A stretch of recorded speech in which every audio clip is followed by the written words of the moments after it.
Let me go ahead and launch a game here. This comes from ESPN, and it's called X Games Snowcross. Now you can see at the beginning of this game, it plays a video. The video works great on the iPad.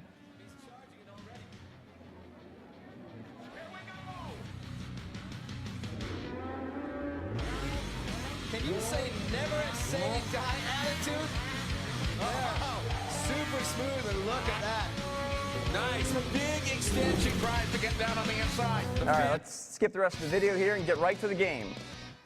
So a race, an arcade. Go ahead and choose the default.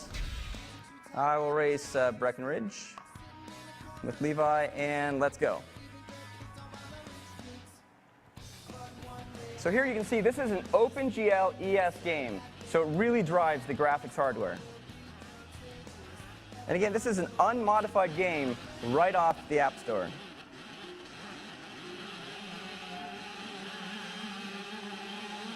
I'm steering it with the accelerometer, and even the game I can take full screen. So you can see, hey, some tricks. You can see that even with an OpenGL ES game, very graphically intense, you get tremendous frames. And I have to say, having played some games on here, they're smooth and they're incredibly fun. So there you go. Right out of the App Store, unmodified. Thank you, Scott. Thank you. Good morning.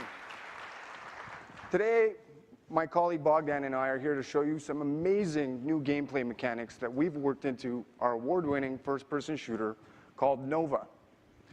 So what's different about Nova on the iPad versus Nova on the iPhone or the iPod Touch?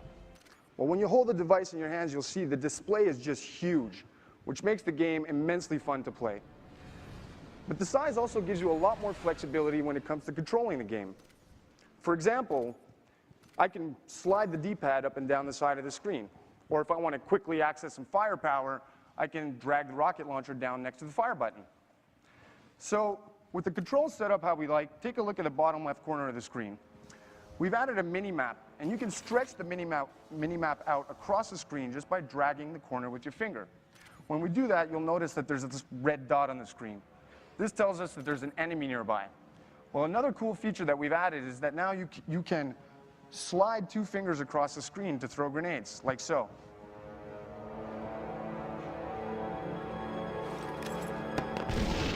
Nice shot. So the iPad gives us the ability to interact with the game world in ways that weren't really possible before. In order to open these airlocks, you physically apply 3 fingers to the control disk and turn your hand in order for the passage to open. Now, we all know that first-person shooters are about combat. So we designed a system that we're calling MTA, Multiple Target Acquisition.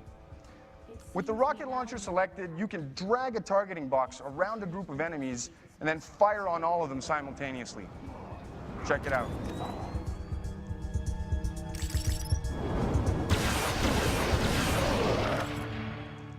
Definitely useful when you're outgunned and outnumbered. Now, this is what we were able to accomplish in just a few short days working with this exciting new hardware. The games look incredible at this higher resolution, and the form factor opens up countless new doors for us in terms of game design. You'll be able to see what else we have in store for you when the iPad version of Nova ships later this year. Thank you very much. Thanks, Mark. Next up, Electronic Arts. Electronic Arts has been a major supporter of the iPhone platform ever since we launched the App Store, with over 40 titles already. EA is the #1 worldwide publisher of mobile games. To show you what they're doing for the iPad, I'd like to invite up Travis Boatman. Travis? Thanks, Scott. Hey, everybody. So when Apple invited us to come on site and work with them on the iPad, we couldn't have been more excited. But as gamers, the first thing we wanted to check out was this device's performance.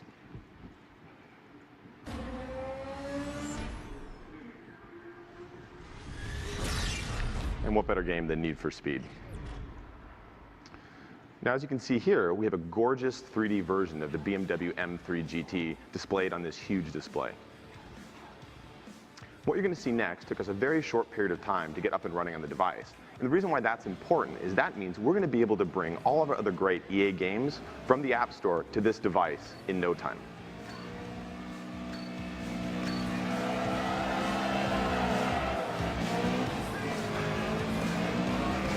Now, we've made games for consoles and we've made games for the iPhone, but building for the iPad is something completely different. It's a little bit like holding a high-definition television screen just inches from your face.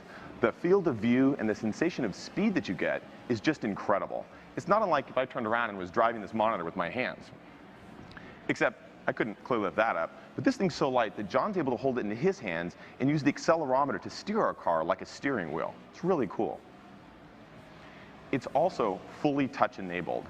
And we had a lot of fun experimenting with different types of interfaces. For example, if John wants to see inside the car, there's no buttons required. He just taps right on the car.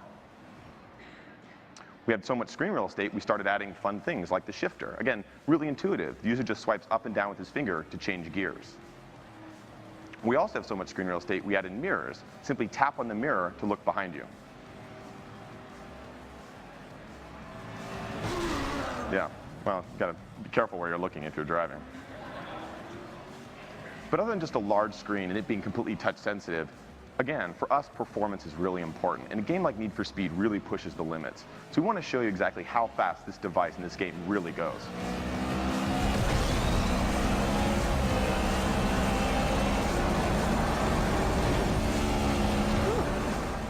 Yeehaw. Nice driving, John.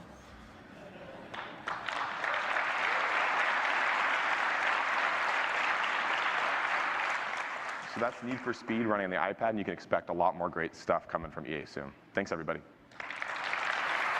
Thanks, Travis. Nice.